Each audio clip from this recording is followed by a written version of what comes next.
എല്ലാവർക്കും നമ്മുടെ പുതിയ വീഡിയോയിലേക്ക് സ്വാഗതം. ഇപ്പോൾ നമ്മൾ ഈ വീഡിയോയിൽ പറയുന്നത് നമ്മുടെ ഇൻഡോർ പ്ലാന്റിനൊക്കെ ഉപയോഗിക്കാൻ പറ്റിയൊരു വളം. നമ്മുടെ കയ്യിൽ പ്രത്യേകിച്ച് ഒരു വളം തന്നെ ഇല്ലെങ്കിൽ ഇൻഡോർ പ്ലാന്റിന് നമുക്ക് ഒരുപാട് വളങ്ങൾ പുറത്ത് വയ്ക്കാത്തതുകൊണ്ട് കിട്ടുന്നില്ല.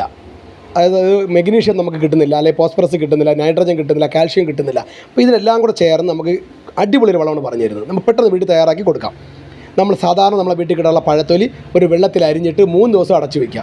1 ലിറ്റർ വെള്ളത്തിൽ ഏകദേശം 2 പഴത്തൊലി മാത്രം മതിയാവും. പഴത്തിൻ്റെ തോല് അരിഞ്ഞിട്ട് 3 ദിവസം കറക്റ്റ് അടച്ചു വയ്ക്കണം. 3 ദിവസം അടച്ചു വെച്ച് അടച്ചു വെച്ചതിന് ശേഷം നന്നായി ഒന്ന് ഇളക്കുക. നന്നായി ഒന്ന് ഇളക്കിയതിന് ശേഷം നമ്മൾ അന്ന് ഇൻഡോർ പ്ലാന്റിന് മറ്റ് വെള്ളമൊന്നും ഒഴിക്കാതെ ഇതിൽ നിന്നും ഒരു 2-3 സ്പൂൺ വെച്ച് നമ്മൾ ഇൻഡോർ പ്ലാന്റിൻ്റെ മൂട്ടിൽ ഒഴിച്ച് കൊടുക്കുകയാണെങ്കിൽ, കാരണം ചെറിയ പോട്ടിലായിരിക്കും ഇൻഡോർ പ്ലാന്റ് ഇരിക്കുന്നത്, അപ്പോൾ 2-3-4 സ്പൂൺ മാത്രം മതി. അങ്ങനെ ഒഴിച്ച് കൊടുക്കുകയാണെങ്കിൽ നമുക്ക് നല്ല വളങ്ങൾ നമ്മളെ ചെടിക്ക് കിട്ടും. ചെടിക്ക് വേണ്ട കാൽസ്യവും നൈട്രജനും ഫോസ്ഫറസും ഒക്കെ നമ്മുടെ ഇതിൽ അടങ്ങിയിട്ടുണ്ട്. പൊട്ടാഷ്യവും എല്ലാം നമ്മുടെ പഴത്തോൽ അടങ്ങിയിട്ടുണ്ട്. അപ്പോൾ വീഡിയോ ഇഷ്ടപ്പെട്ടാൽ ഷെയർ ചെയ്യുക.